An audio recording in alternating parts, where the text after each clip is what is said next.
I am the mathematician who's going to get you so laid.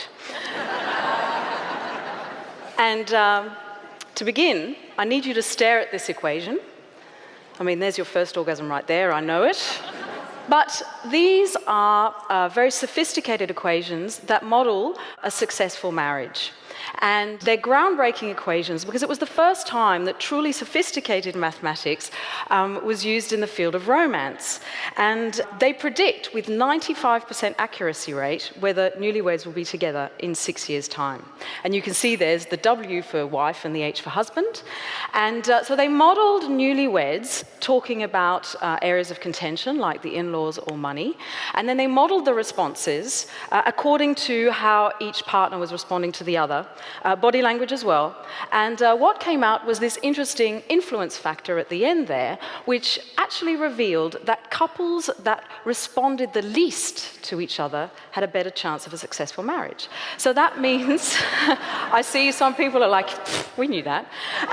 So couples that compromised the least ended up being together the most. And this was very interesting because a lot of therapy has been based on empathy. And you laughed before, so maybe you don't say when your partner comes home, yes, darling, I know, let me rub your feet and fix you a martini. Because what they've actually found is that might not be the best way forward. Maybe the best way, or the mathematics revealed, that having high standards and finding ways to reach for those standards is in fact the way to go. So mathematics is the study of patterns. All the symbols that you see are in fact patterns, encapsulating patterns. And we're very used to seeing mathematics being used in physics and engineering, but that's just because it's been there the most. E equals mc squared, blah, blah, blah. That's so early 1900s. There's actually been an evolution. Since the 80s, we've seen mathematics venture into stock market analysis, risk analysis, that was new. And then since the 90s or 2000s even, we're seeing mathematics enter into the sometimes called softer sciences like psychology, sociology, anthropology, biology. And so new mathematics appears every day, so I brought in a few just to remind you of how that works. So here's some latest research. This is looking at antibiotic use and how to implement antibiotics for tuberculosis while getting the patient healthy, but making sure that we avoid antibiotic resistance. That came out a couple of weeks ago. And this is looking at how an opinion spreads through a population, and when will you have the coexistence of several opinions or one big consensus. One of my favourite that's a little bit older, but I couldn't resist. This one's from 2009, and this is how to create the perfect chocolate. One that melts in your mouth, but not in your hand. And yes, these are very sexy equations, I'm sure you agree. Anyway, so mathematics is absolutely everywhere these days. It's being used everywhere. So it really is no surprise that now we're seeing the equations for love. Now, love sucks, I know you all know that, because yes, you're excited at first, but then you're scared, oh my God, I haven't eaten. You're sitting looking at your phone, please ring. Then they send you a 2-word text and you're like, woohoo, it's on like Donkey Kong. And so these equations look at which personality traits are more likely to come together to have a more stable companionship type love, because some people, it just ends up being up and down continuously. I mean, imagine being in a relationship with Charlie Sheen. That would be like, well, on like Donkey Kong, and also like this. It gets a bit out of control mathematically quite fast, so just to tell you, it's about one other thing to look out for is if you overestimate your partner's qualities. So with partners, we can behave a bit like proud parents, oh, he's so smart, he's so sexy, and everyone's just staring at this guy like, yeah. Anyway, here's some more mathematics. Now, men report on average having had sex with 2 to 4 times as many women than women do men. And this does not make sense. It doesn't. I know you're all thinking, but what about prostitutes? And another girl over there, well, what about my ex? He slept with everybody. No. Every time a man has sex with a woman, there are averages for other things, but in a large enough sample space, it's going to be about the same, not off like this. So here's an example. Here's Charlie Sheen. He's had sex with everyone. Then the next guy, only one. And that forces, you see, the outcome for the women. The first one's had 1, the others have had 2 partners each. And 2, 4, 6, 8, 9, 9 divided by 5, and on the right, 5, 6, 7, 8, 9, 9 divided by 5. Every time a man has sex with a woman, it's adding to the general tally of both sides. Now, why is there this discrepancy? Because the surveys are confidential and non-identifying, and it turns out if you ask about kinky things, people are very honest. So what we've turned to is we think it's counting strategy, because if you enumerate, you'll be prone to an underestimation, and if you approximate, you'll be prone to an overestimation. So it seems women are going, you know, Justin, Brad, the guy with the sexy biceps, the end, and men are going 20 a year for the last 5 years, you know. My favourite clue in all the data was that 80% of men's results were divisible by 5. So of course, the mathematicians are like, yeah, no, you're lying.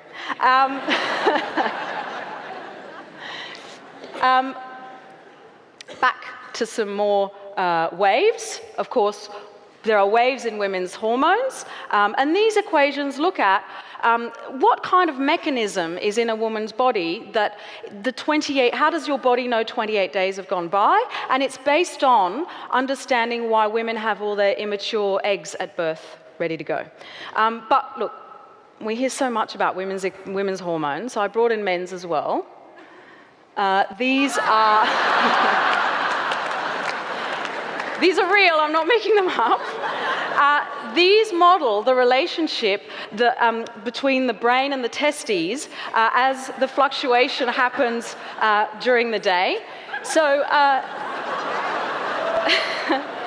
I promise these are real. Testosterone, for example, has a peak in the morning and a slump in the evening, but there's actually a mini testosterone peak every 2 to 2.5 hours in between. So you know what that means, well, especially women, you know, if you ask a guy a favour and he's not responding, just wait half an hour and ask again. Just try and get that slump moment. It's got its purposes, though the peak has another purpose as well. And look, yes, this is all great fun, and I could carry on with fun maths and sex problems for hours, but ultimately what I'm about is our amazing brain and the impact of abstract thinking and the power of abstract thinking. And so let me turn things a little bit around on you and say, what do you think happens if you think about sex before doing mathematics? Because it's actually not super distracting. You'll actually become better at doing certain types of brain processes. Because it turns out there's 2 fundamental types of brain processes. You either think globally or locally, forest or trees. And when you're solving a problem, you often start with the global kind of analysis, and then you have to dig in deep and follow leads to solutions. And it turns out that we're now seeing with the latest research that this is linked to creative versus analytical thinking. And more than that, we're finding that it's actually very easily manipulated. So if you get people to think about love and then solve problems, they'll be better at the globalization, the beginning, the creative part.